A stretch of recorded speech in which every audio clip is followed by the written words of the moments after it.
தமிழகத்தை காப்போன்ற பேர்ல வந்து எடப்பாடி பழனிசாமி வந்து தமிழகம் முழுக்க ஒரு சுற்றுப்பயணம் மேற்கொள்ளுங்க. அது நாம என்ன பண்றது? அவர் கட்சி அவர் ஒரு கொள்கை சொல்றாரு, அது நாம என்ன பண்றது? தமிழகத்தில் சட்டம் ஒழுங்கு சரியில்லை, இதெல்லாத்தையும் நாங்கள் மீட்டெடுக்க போறோம் அப்படின்னு சொல்லி சார் எதிர்கட்சியா இருக்கிறவன் ஆளுங்கட்சி பார்த்து எல்லாம் நல்லா இருக்கு பிரமாதமா இருக்கணும் சொல்லுவாங்க. நல்லா இருந்தா கூட நல்லா இருந்தா சார் இப்ப வீடியோ வீடியோ சந்திக்கிறேன்னு சொல்றீங்க. அங்க மக்கள் சொல்லக்கூடிய குறைகளும் வருமா உங்களுக்கு? வரும்.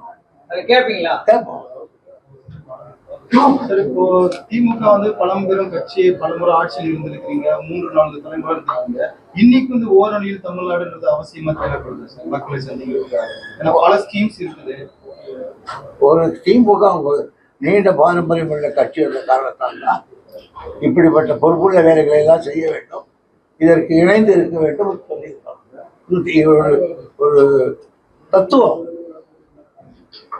சார். இப்போ எதிர்கட்சிகள் வந்து திமுக வந்து இந்த மாதிரி இது மாதிரி பிராண்டிங் வச்சு மக்களை ஏமாத்துறாங்க. உள்ள வந்து எது செய்யற ஜிஹெச் எடுத்துக்கிட்டீங்கன்னா கட்டடங்கள்லாம் கட்டிக்கிறாங்க, உள்ள ஒரு வேலையும் செய்யாம திறக்கிறாங்க. இந்த மாதிரி வெளிப்படையா விளம்பர அரசியல் தான் பண்றாங்கிற மாதிரி சொல்றாங்களே எதிர்கட்சிகள். எடப்பாடி பழனிசாமி கூட அதை சொல்லிக்கிறாரு. அவரு எதிர்கட்சி தலைவர் சார், அவர் அப்படிதான் சொல்லுவாரு. 10 வருஷம் இருந்தாங்க, ஹாஸ்பிட்டல் கட்டியிருக்கலாமே. கட்டினது யாரு? நீங்க அதான் சொல்றேன், கட்டுறோம் அவர் எதிர்கட்சி. பிளே ஸ்டோர் மற்றும் ஆப் ஸ்டோரில் இருந்து பாலிமர் செயலியை QR கோடு மூலம் பதிவிறக்கம் செய்யுங்கள். செய்திகளை உடனுக்குடன் பெறுங்கள்.